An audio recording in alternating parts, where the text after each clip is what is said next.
হাঁসের মাংস তো অনেক খেয়েছো, বেলজিয়াম হাঁসের মাংস খেয়েছো? যারা যারা খেয়েছো অবশ্যই কমেন্ট করে জানাবে। তবে আমি এবার দিয়ে দ্বিতীয়বার খেলাম, আর বেলজিয়াম হাঁসের মাংসের স্বাদ এক কথায় অসাধারণ। এটা না খেলে বলে বোঝানো সম্ভব না, এত সুন্দর লাগে আমার কাছে কিন্তু মুরগির মাংস খেতে খেতে মুখে একরকম অভক্তি চলে এসেছে। এখন আমি হাঁসের মাংস ট্রাই করতেছি, আর এই জন্যে ইদানিং আমাদের হাঁসের মাংসটা একটু বেশি খাওয়া হচ্ছে। তো আমি হাঁসের মাংস রান্না করার জন্য অবশ্যই আলুগুলো আগে ভেজে নিয়েছি। এর ভিতর জিরা, তেজপাতা এবং লবঙ্গ দিয়ে দিলাম, আর এরপর দিয়ে দিলাম পেঁয়াজ কুচি। পেঁয়াজগুলো একটু ভেজে নিব যাতে পেঁয়াজের একটা গন্ধ থাকে সেটা যাতে চলে যায়। আমি জানি না, আমি বললে আপনারা বিশ্বাস করবেন না কি না, আমি কিন্তু বিয়ের আগে হাঁসের মাংস কোনোদিন খাইনি। আমার হাঁসের মাংস খাওয়ার তেমন রুচিও ছিল না। তবে বিয়ের পর যেহেতু পুটুলির বাবার অনেক পছন্দ, সেই সাথে এখন আমারও অনেক পছন্দ হয়ে গেছে।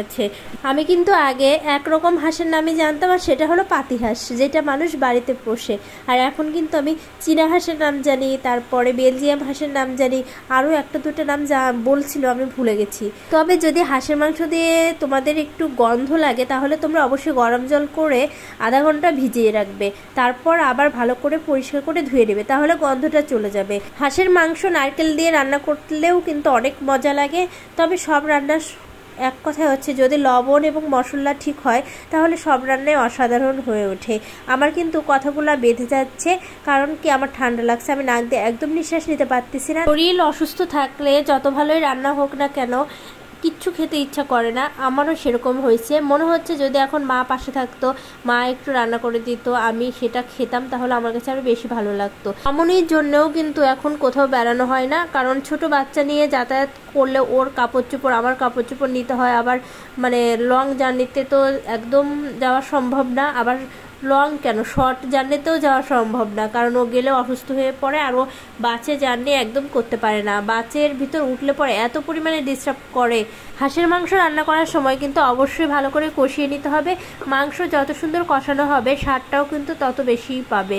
যদি মাংস কষানো ভালো না হয়, তুমি যত ভালো মশলা দাও, যতই কিছু করো না কেন, স্বাদ একদম পাবে না। হাঁসের মাংসের পাখনা অনেকেরই পছন্দ, কিন্তু আমি বুঝি না পাখনার ভেতর কী আছে। আমার কষানো কিন্তু হয়ে গেছে, আমি এখন জল দিয়ে দিলাম। তবে আমি প্রেসার কুকারে ছিটিয়ে দেবো, এই জন্য অল্প পরিমাণে জল দিলাম। প্রেসার কুকারে দেওয়ার আগে অবশ্যই কিন্তু একটু লবণ দেখে নিবে। অনেকেই কিন্তু হাঁসের মাংস খেতে পারে না, যাদের অনেক বেশি অ্যালার্জি।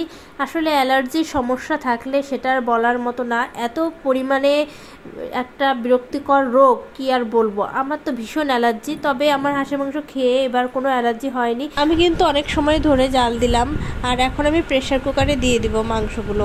এই দেখো আমি প্রেসার কুকারে দিয়ে দিচ্ছি, আর এর সাথে দিয়ে দিলাম গরম মশলা বাটা। তো এখন প্রেসার কুকারে ছিটি দিয়ে দেবো কয়েকটা। তো এই দেখো আমার হাঁসের মাংস রান্না কমপ্লিট। এখন আমি গরম ভাতের সাথে হাঁসের মাংস খাবো। সবাই সুস্থ থাকবেন, ভালো থাকবেন, আমার মামনের জন্য আশীর্বাদ করবেন।